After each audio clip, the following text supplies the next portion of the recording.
Hello, I know this is the normal type of video that I do, but since it's my channel, I have free will and there's nothing you can do about it. I actually haven't seen most of these in a very long time, so I did want to rewatch all of them before Avengers Doomsday comes out. So from December 5th to January 9th, I watched all of them and I ranked them as I went. Before we get started, I just want to say that I won't be including any of the Disney Plus shows because I don't really care to watch most of those, and this will be a spoiler-free ranking, so let's do this. Thor: Love and Thunder is fucking awful. I have hated this movie ever since it came out.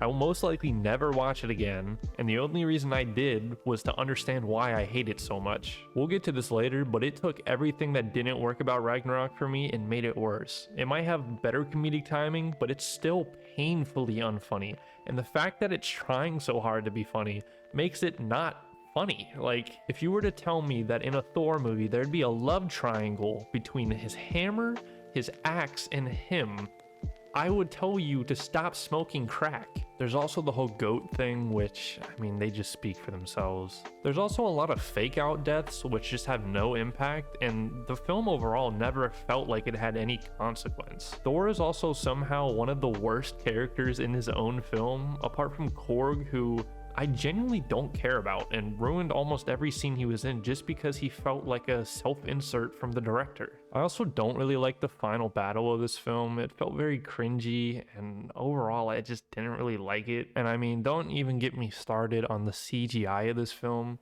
They went back and fixed some of it, but it still looks really bad. Axel. Astrid. I said Axel. Astrid. Axel! The one thing about Love and Thunder though, and I don't know how the hell they got Christian Bale to sign on to this, but he is easily the best part about this, even if his character is written poorly. I guess I also somewhat enjoyed the relationship between Thor and Jane, even if it's also written poorly, and I will admit that it's still a visually appealing film, but I cannot excuse this bombastic excuse of a film. Overall, this is my least favorite MCU movie and probably one of my least favorite movies of all time. I'll probably never watch it again. 0.5 out of 5. The Marvels is only slightly above Love and Thunder, only because I don't care about these characters the same way I do about Thor. Now let me clarify something real quick. I didn't actually rewatch some of these during my MCU rewatch, either because I already rewatched them earlier this year, or I already knew what I thought about them. And The Marvels was one of them. Despite its short runtime, I really do not like this movie. And this is coming from somebody who doesn't actually think Captain Marvel is that bad of a movie. But this is just so choppy, and it doesn't really feel like the characters do anything. The villain, though, is probably the worst of the MCU. I guarantee if you were to go ask somebody what this character's name is, they could not name her. I guess it's supposed to be this fun adventure movie, but like, you need more than that. I'll also give it credit for like some inventive action, and I do like the dynamic when they switch powers and have to deal with that, but like, that's one thing out of an entire film. Not totally as bad as Love and Thunder, but 1 out of 5.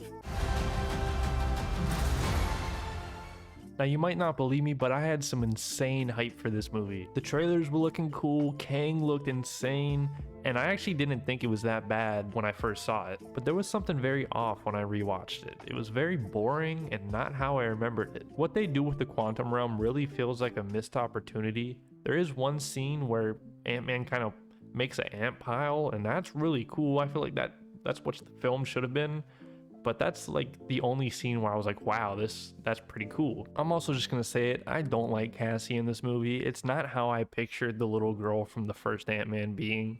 She's more like rebellious and snarky and ungrateful in this movie, and it feels like she's really only in here to set up her character in like Young Avengers. Now, regardless of all that, and you'll start to notice a pattern here, the villains in Phase 4 are pretty good. Jonathan Majors is actually pretty good as Kang, and I might get some hate for this, but dude is just a good actor in general. Am I happy with how his character got taken out of this movie? No, but I feel like with proper writing and build-up, dude could have been up there with Thanos. It all comes down though to the writing of this movie. It's very cringe, the dialogue is not great, the CGI it can look good at sometimes, but most often it looks pretty bad. Not the worst MCU movie, but it's down there, 2 out of 5.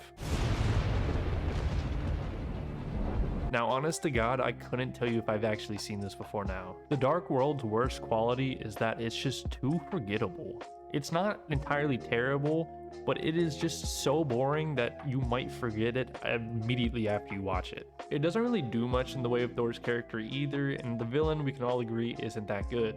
But I did like some of the cinematography, and there's some cool stuff in the final battle. But what puts this above the other ones in this list, and it might be controversial because people consider this the worst MCU movie, but this doesn't offend me nearly as much as the other ones. It's boring, but like at least I can watch it without rolling my eyes, so 2 out of 5. I know I'm gonna get some hate for this, but I don't really care about Shang-Chi. It's not bad, but like it doesn't really do that much for me. I don't particularly like Simu Liu or Awkwafina. The acting isn't particularly great between the two of them, and it's just not that interesting to me. It also might be the first time in the MCU where none of the humor landed for me. It might have some cool action, but like that's honestly about it. I'm not knocking anybody who does like this because I know I'm in the minority, but 2 out of 5. Now, believe it or not, I've actually seen this film twice, unfortunately, and about both times they felt the same. Now, Marvel is kind of notorious for going back and changing things after the movie's already been out, with Love and Thunder changing the CGI, and the second time I've watched this, and it was at home, it felt less jarring than the first time. I noticed the first time I watched it, it was very choppy, you could tell what was reshot, and the CGI was definitely, But this time, it felt less choppy. Now, don't get me wrong, the movie is still not good, but like, I guess it's better than the first time I saw it. Now, this isn't just me saying this. I do really like Falcon and all the other shit he's in. I love him in Winter Soldier. I love him in Civil War. He doesn't have that big of a role in the Avengers movies, but he's still good in those. In this, his character is just not there. The whole point of the movie is that he's not Steve Rogers, but he never gets the chance to fully show that. He doesn't get the chance to show what he does differently or what he does better. It's just, they kind of forget about his character development. And I do feel bad for Anthony Mackie because I want to see what he does with this character when he has good writing. But unfortunately, between this and the show, it's not really doing enough for me. I also cannot stand the new Falcon. The way he's written in this and the humor, oh my god.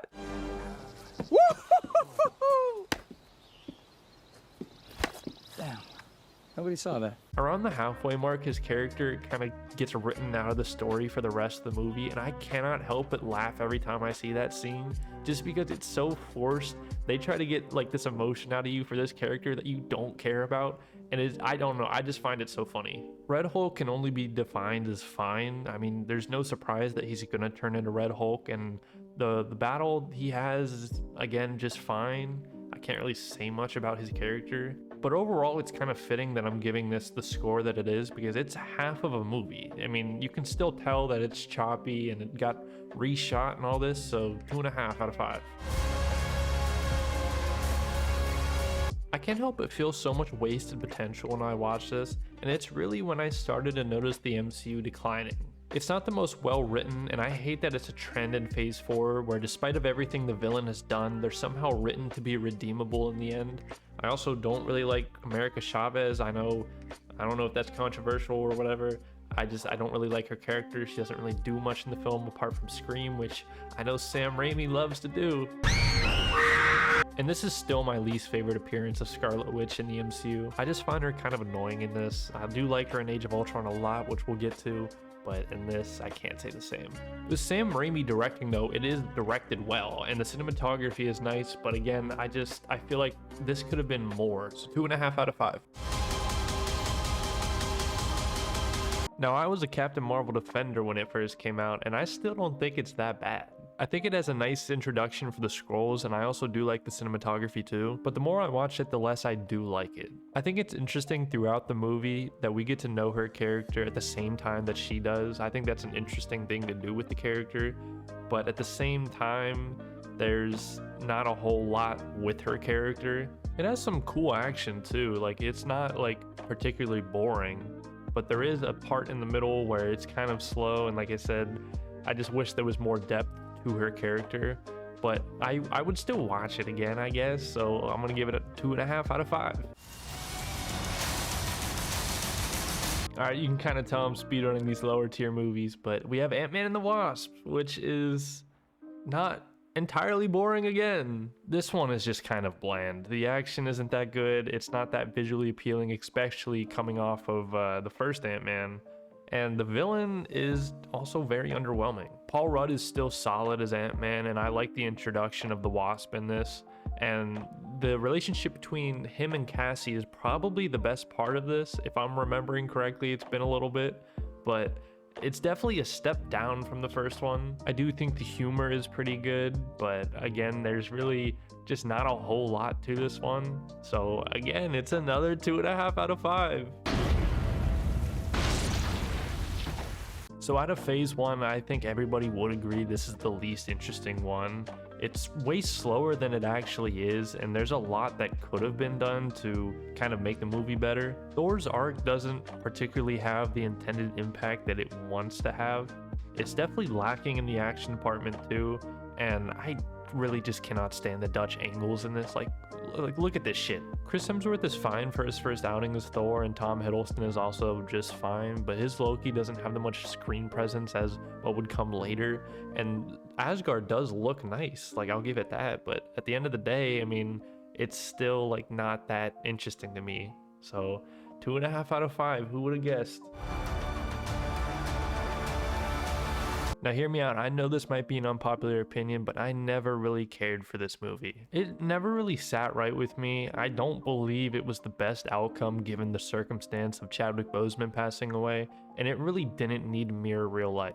If you don't know, Wakanda Forever is basically about dealing with the loss of T'Challa and or Chadwick Boseman. I just don't think the character of T'Challa needed to go with Chadwick, and I really don't like the opening of this movie, especially the unknown disease part. Like, you couldn't have him die in battle like off screen honorably or something. You had to make a fake disease to kill his character off. Like, I feel like that hits too close to home. But if I'm judging the movie based on how emotional it made me, yeah, obviously. But there is more to a movie than that. It doesn't really feel like a Black Panther movie for most of the runtime, and it's definitely missing the presence of T'Challa. When I first watched this, I really didn't like that Shuri became Black Panther because I don't feel like the film provided enough proper development for her to take the mantle, but I have slightly come around to it, but I'm not 100% on it, and I don't think Marvel is either. But the one character who did not need to be in this is Ironheart. You could take her character out of this movie and nothing would change about the story. She is only here to set up her Disney Plus show, which was supposed to come out a long time ago, and for her character to be in Young Avengers or whatever. However, I do really like Nakia and Okoye in this movie, especially. Namor is also a very solid villain too. Like I was talking about earlier, where phase 4 kind of made all these villains like empathetic in the end. They don't do that with Namor. Namor is fucking raw. And it's kind of ironic this is the longest I've talked about a movie so far, considering it's one of the longest MCU movies, and it didn't need to be. And it's not like the pacing is terrible, but it also didn't need to be 2 hours and 40 minutes. So with that in mind, I wouldn't particularly say this is a bad movie, but I also personally wouldn't go back and watch it that often. 2.5 out of 5. Now I know, 2 controversial ones back to back, but I can't help but think how much better this would be if they didn't try to force a joke after every single emotional moment. And that can be said for most of phase 3. We're sort of in this jokey part of the MCU where they focused more on the humor, and I do think taking Thor in a more enjoyable approach was the smart move, because his last 2 movies were kind of boring. But the entirety of the comedic timing in this completely ruined whatever emotional impact came just before it, which is the one thing I will give Love and Thunder over Ragnarok, is I think Love and Thunder has slightly better comedic timing. And that's not to say Ragnarok isn't funny. There are a lot of parts that I do enjoy, but it also does have a lot of misses. Like there's one scene at the very end where something big happens and it's supposed to be this impactful moment, and then you have Korg next to him cracking a fucking joke. And that happens a lot throughout this movie. Like if you can't let me sit with this moment for at least like a couple seconds before you crack a joke and kind of take all the weight out of it, then I can't take it seriously. I do think the film can be very visually appealing when it's doing shit like this, but when it's not, it can come off as dim and bland. The action's okay. Yeah, Hela's okay too. Why did they auto-tune Hulk? You bad friend! You tiny Avenger! At my core, I know I hate this, but there's something so funny about the way the dude talks in this. Overall, this does edge out as the best Thor movie, and I do not entirely hate it. I do think there's some good parts. I think the humor is the worst part about it, but I would give it a 3 out of 5. We're finally in the 3s. Eternals is probably the most overrated movie in the MCU. I am willing to defend it to a certain degree because I do quite enjoy it, but it's also not perfect. It's really the pacing of this that's the biggest issue. It's enough to make it feel longer than it needs to be, and occasionally it can come off as boring, but that's honestly about it. It's still one of the best looking movies from the MCU, and that final fight, I do really enjoy that. It also balances the characters all pretty well, and the cast are all solid too. I will say though, there is one part in the movie where they have to go back and reconnect the team, and I do think that part's a little slow, but I can't really think of any other parts besides that. So yeah, Eternals could have been shorter, but I still enjoy it. 3 out of 5. I debated whether or not I liked this or Eternals more, and I do think this slightly beats it out. As much as I dislike Phase 4, this was actually a pretty solid start. Does it feel weird that a Black Widow movie set directly after Civil War came out almost directly after Endgame? Yeah, but like it doesn't really bother me that much. I wouldn't really say it adds that much to her character, but it adds just enough to warrant a movie, if that makes sense. The action is pretty okay too, and I do like the cast. Rachel Weisz, Scarlett Johansson, David Harbour, and especially Florence Pugh are all pretty good. In fact, Florence Pugh as Yelena might actually be the best part about this movie. Now let's talk about the elephant in the room, Taskmaster. I really don't mind what they did with the character. I am, however, not thrilled with the development and presence of the character. There definitely should have been more action scenes with Taskmaster and definitely more screen time. And I was actually upset with what they did with Taskmaster in Thunderbolts. I think they could have done more with this character, but well, I mean, whatever. Overall, this is just about an average movie. It's only higher because I would watch it more than the other ones, so 3 out of 5. Far From Home is still my least favorite Spider-Man movie, but goddamn, it's still a Spider-Man movie. It really just doesn't have the criteria of what I'm looking for in a Spider-Man movie. I think it gives too much time to the side characters and not enough time to, let's say, Peter and MJ's relationship. Which, while I still do enjoy that, I do think it can feel a little rushed in this. Like in Homecoming, she's not even the main love interest, and you don't even really sense any feelings between them, and this one starts with him geeking out trying to figure a way to ask her out. I don't know, me personally, I would like more time spent on that than with Ned and Betty's relationship. You also have Brad's character, which could have been cut out completely because he really doesn't add anything since MJ doesn't really fuck with him like that. But on the flip side of that, Jake Gyllenhaal as Mysterio is pretty good. And this might sound crazy, but he's actually my favorite part about this movie. And I really do think he gets to shine during that final act, and that's probably the best part of the movie. I do like the playful nature of this, and it is still a Spider-Man movie, and I'm down bad for that, so 3 out of 5.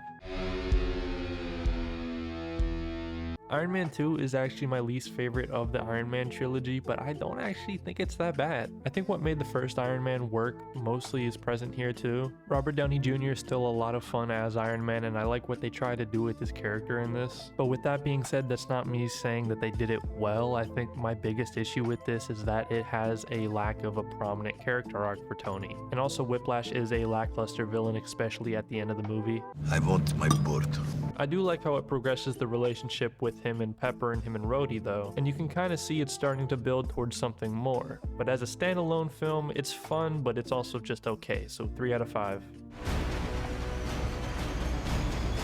Finally, some good fucking food. Now I actually took a couple days off to decide whether or not I liked this or number 20 more, and I think number 20 is slightly more enjoyable, but Ant-Man is still solid. It's a different and more grounded approach to the MCU, and I like that it's basically just one big heist movie. I also think Scott's arc is done pretty well, even if it basically follows the same outline as what they did with Tony in the first Iron Man, and I like Paul Rudd in this probably the most. The humor is pretty good too, and it's really well shot whenever Ant-Man shrinks down and like anytime there's action. With that being said, I do think there is some humor that doesn't land, and the cinematography can occasionally look flat. And probably the biggest thing about this is the villain isn't that great. But that's about all the bad I can say about Ant-Man. It's still the best of his trilogy and just a solid MCU movie in general, so 3.5 out of 5. I'm gonna contradict the title of this video. These last two could really just swap places depending on how I feel on the day. I enjoy both of them literally about the same, and they both have like sort of the same issues. With that being some hit or miss humor and cinematography, and the villains probably being the worst part about their movies. I never really cared about Cassandra Nova, but there is still a lot to like about this. For one thing, it's undoubtedly enjoyable, and you also have Hugh Jackman reprising his role as Wolverine, obviously. Ryan Reynolds as Deadpool is still solid too, but I feel like he can come off as overbearing in this one. But if you were going to introduce Deadpool into the MCU, I feel like this was a good story to do that with. There's also a lot of stuff spoiler-wise that I can't talk about, but overall, this is another enjoyable, solid MCU movie, with the best part being Deadpool and Wolverine interacting with each other. So I would give it a 3.5 out of 5. Doctor Strange is still visually really cool, even if the story can occasionally be uninteresting. Again, I do like what they do with Strange's character in this, even if it does follow the same outline as now Ant-Man and the first Iron Man.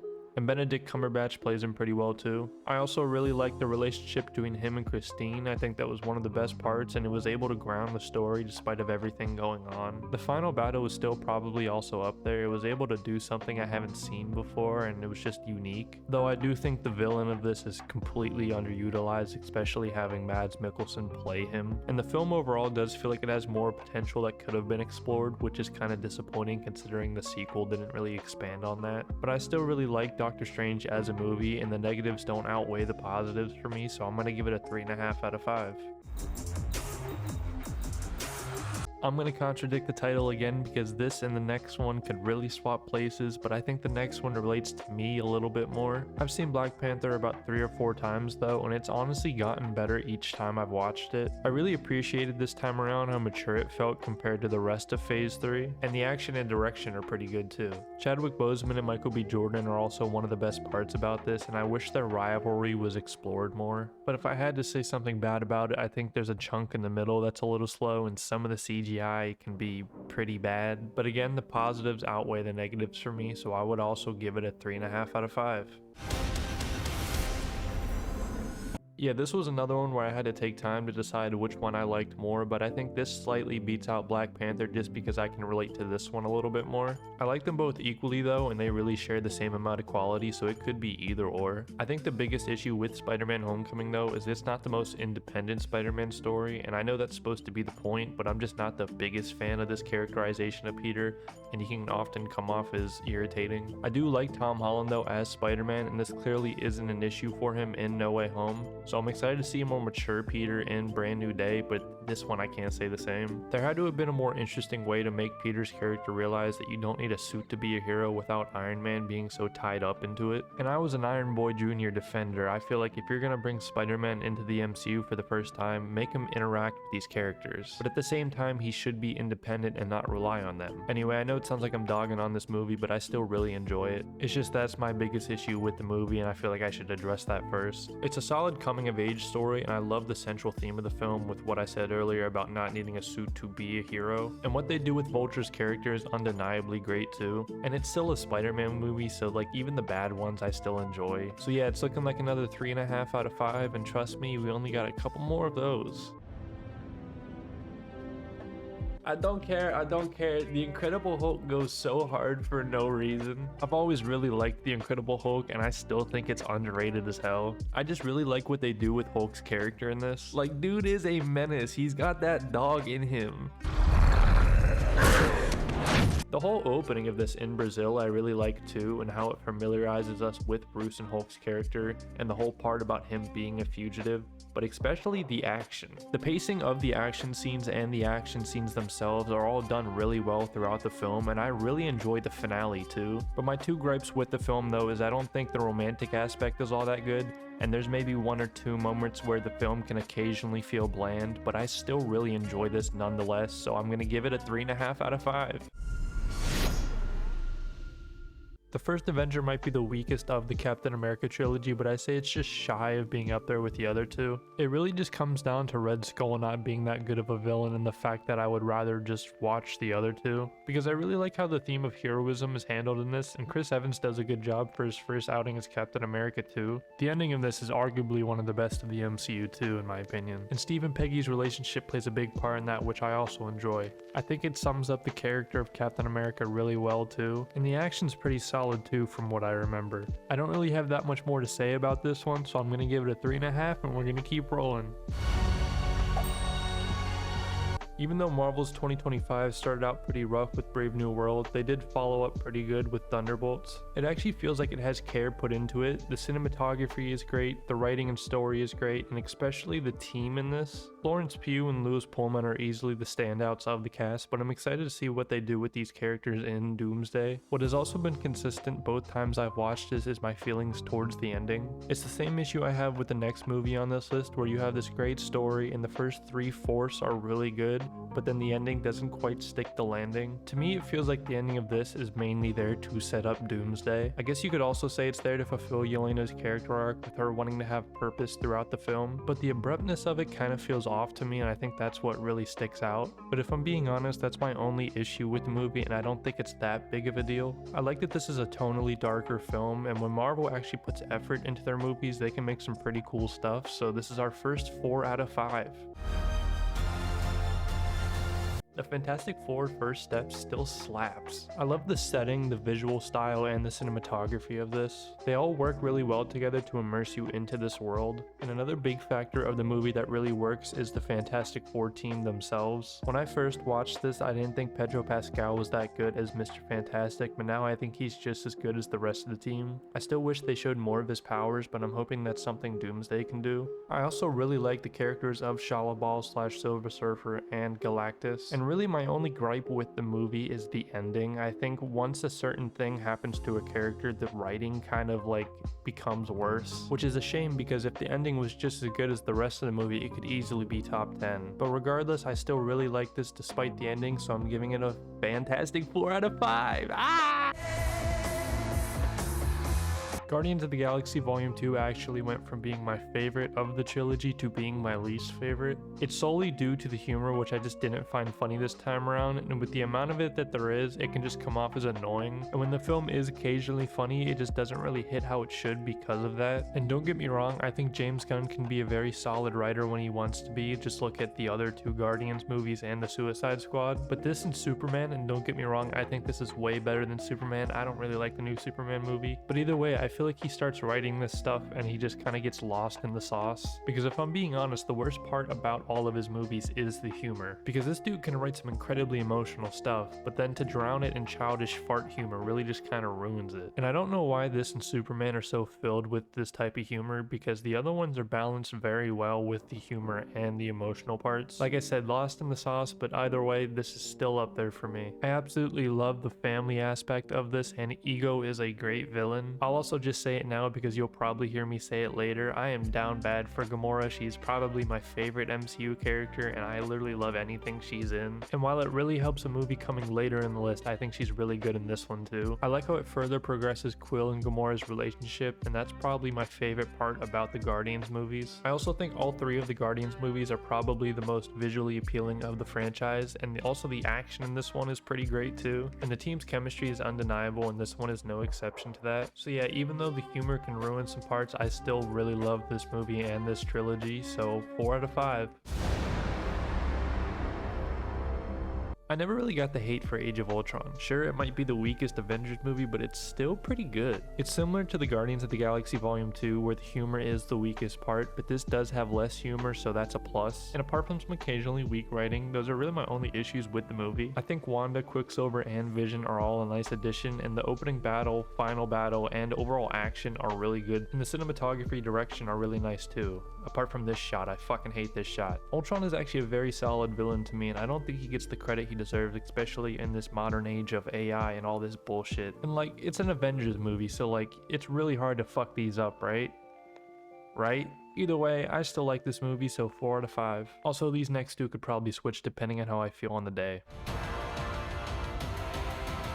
We're finally in the top 10. You just had to be there for No Way Home. It was the wildest and arguably my best theater experience I've had so far in my life. And this is like the 10th time I've seen it now. Now don't get me wrong, it's not quite the novelty it once was when I first saw it, but it's still surreal that it even happened. And regardless of my issues of the movie, it'll always be a great memory for me. Now here's the thing, I can't really go in depth with what I like about the movie without spoiling it, so I'm just gonna say some of the smaller stuff that I like. I love Spider-Man's character and the villains in this. The pacing is great, the action's great, and the ending has me really looking forward to what they're gonna do in Brand New Day. My only issue with the movie, and this has been become relevant each time I've watched it is that I wish they didn't wrap up the Mysterio stuff so quick. And if I was rating this based on the first time I watched it, it'd be way higher, but as of right now, it is a 4 out of 5.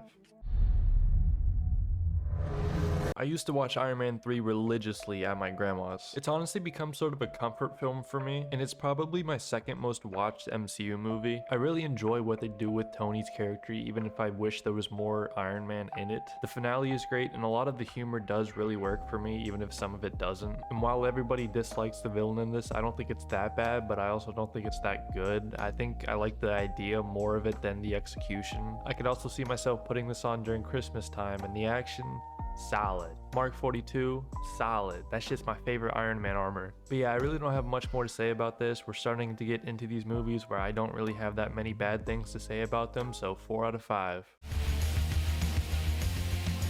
I also watched this one religiously at my grandma's, and I remember the build up to the final battle not being that interesting, and that was probably due to me being a kid at the time. And don't get me wrong, while it's not nearly as interesting as the final battle, I also wouldn't say it's uninteresting. Yo, I just listened to that back. Why the fuck do I sound like I'm from New Jersey? Fuck, I did it again. Anyways, back on topic. I think the reason I like the first half more now than what I did when I was a kid, not only because I'm an adult now, but also because I realized that it's there to set up the team. And it does get credit for pulling so many characters together for the first time and giving them all something to do. And it was pretty cool going back to watch this after so many years, especially considering how much it's been expanded on in the current MCU. I personally don't find Loki that interesting of a villain, but like that's my only thing I can say bad about the movie, and I had to think about that. The action holds up, especially that final battle. The cast are all great, and the influence this has had on the MCU is undeniable, so 4 out of 5. Captain America Civil War has never really felt like the third installment in the Captain America trilogy, but damn, it's still good. I remember the hype around this movie when it was coming out and the whole Team Cap versus Team Iron Man, and I can't remember the last time a movie has really done that. I know BVS came out the same year, and while I'm a defender of that movie, I don't remember anybody really doing that. They're both conceptually fantastic, just like the idea of these two beloved characters fighting each other, like that tickles my brain. This is certainly not perfect though. I think the writing on Tony's conflict isn't as good as Captain America's, apart from the end. That's a whole different thing. The cinematography isn't totally bad, but the airport battle can look very weird, but that's really about it. There's more highs than lows with this. Zemo is up there in terms of villains of the MCU, and this gave a pretty good introduction to Spider-Man and Black Panther, and if the Russos know how to do one thing, it's how to deliver on some pretty good action too, so 4 out of 5. Iron Man 1 is such a good start to the MCU. It's probably, well, it's not probably, it is my favorite origin story in the MCU, at least solo-wise. Robert Downey Jr., despite this being his first time playing Iron Man, just feels right, and his arc in this is done really nicely. Tony's character going from selfish to selfless is so good that other solo origin movies in the MCU just straight up copy it. I also know some people don't like the finale of this, but I actually really like it, and even though Obadiah Stane isn't the most memorable MCU villain, I think Jeff Bridges is still solid regardless. In most of these movies, I haven't mentioned the CGI unless it's like really bad or really good, but this is the first movie where I'll say it's pretty good for 2008. Pepper and Tony's relationship is good, the action's good, watching Tony become Iron Man is fun as hell, and shout out my boy Innocent, shit, 5 stars for that man alone, but right now the movie is a very high 4 out of 5. Alright, real shit now, we're in the top 5. There's no sugarcoating it, the Winter Soldier is just really good. It's got arguably some of the best action in the MCU, and all the spy stuff is really fun. I will say, for as cool as the Winter Soldier himself is as a character in this, he's not necessarily totally underdeveloped, but I really would have liked to see more of what he went through while Hydra had him. But regardless, the dynamic between Steve and Bucky is undoubtedly interesting, and I think it's handled well for the most part. I think my biggest issue though, and it might only just be me, but the direction and cinematography is very amateur, and the action can have a lot of shaky cam, which can kind of ruin it, but I'm not gonna like shit on the movie just because of that. I like Steve's and Natasha's relationship, and there's just overall a lot I like about this, so this is our last 4 out of 5. I'm gonna yap about Guardians 3 for a bit. So this came out like a month after my cat of 8 years passed away, and the stuff they do with Rocket's character just hit me like a train. Regardless of my one big issue about the movie, which I'll talk about in a bit, Guardians 3 will always hold a special place in my heart for that. I've seen this about 3 times now, and each time I've cried at Rocket's backstory, Rocket on the operating table for the personal reason I talked about, but this time I also started to cry during the credits. I think it was a mixture of me just already emotional from everything I just listed, expected. The fact that I watched this during an MCU rewatch probably helped, but also the realization that this might be the last time I see all of these beloved characters again, which I'm totally fine with. I'd rather this be the end of the Guardians instead of dragging them on without reason. But even past the Rocket stuff making me emotional, you still have the complexity of Gamora's and Quill's relationship in this. It will continuously break my heart, but that goes to show how much I love these characters and their journey throughout the MCU. The cinematography, soundtrack, and action are really good too. But my one big issue with Guardians 3, and this is stopping it from being higher on this list, is the humor. It's not as bad as Volume 2's humor, but it's also not as good as Volume 1's. I think it really hurts the film though, because you have such an emotional premise and then you have some of the most childish humor sprinkled in there. Like there's this really nice scene where Quill's sad about Gamora and then Drax goes up to him to talk about the shape of his own poop. I also think they should have cut the stuff with Kraglin and Cosmo because it really brought down the rest of the film for me. Like the dumb running gag about Kraglin calling Cosmo a bad dog is just annoying, and it highlights the worst part about Gunn's humor, which is taking something that just isn't funny and just dragging it on way too long, because the joke goes on from literally the start of the movie to the end. But with that being said, it's not enough to ruin the incredible highs of everything else. This movie will always be special to me, and I don't know, maybe one day the humor will grow on me, but as of right now, this is a very happy 4.5 out of 5. I mean, it was kind of expected for Infinity War to be top 3, right? It has a real sense of threat that was rarely felt up until this came out, and it arguably has the best ending to any MCU movie, and Thanos is arguably the best villain of the MCU too. I also love the Battle of Wakanda and the Titan battle, and regardless of how much I've seen this, it still manages to get me emotional. Not nearly to the extent of Guardians 3, but it still has 1 or 2 scenes that get me. The cast of characters is also just insane in this, and seeing these weird team-ups is just really fun. The only bad I can say about Infinity War is it's very CGI heavy, and more often than not it doesn't look entirely great, and I also think some of the humor doesn't really land, but that's really about it. This thing is still a banger, and it's a 4.5 out of 5. Avengers Endgame is a near perfect culmination of everything that came before it. Believe it or not, I actually haven't seen this since it came out in theaters, and it's still held up really well, if not even better than the first time, because I wasn't really into the MCU back then. You'll start to notice a pattern where my favorite MCU movies are the ones that make me emotional, and this is no exception. I also think the time heist is one of the coolest ideas to come out of the MCU, and it only adds to the culmination aspect of this. And it might be 3 hours, but it doesn't really feel that long despite having a lot to do. Cinematography is solid, the action is great, especially that final battle, and I doubt something like this can ever happen again, but I'd love to be proven wrong. I think it's only slightly better than Infinity War, so it's also a 4.5 out of 5, which means number 1 is... I honestly might just be as shocked as you. What went from my least favorite Guardians movie to my favorite MCU movie it's just insane. This movie was always special to me though, because it was the last one I watched with my cat. I really love this movie though. It has some great cinematography, arguably the best of the 3, and it really felt like a breath of fresh air since starting the MCU rewatch. The villain's a little weak, but I love the cast and how the film progresses them as a team, and the score, the soundtrack, just all of it, I think it is just great. It's also the first time we saw Gamora, baby!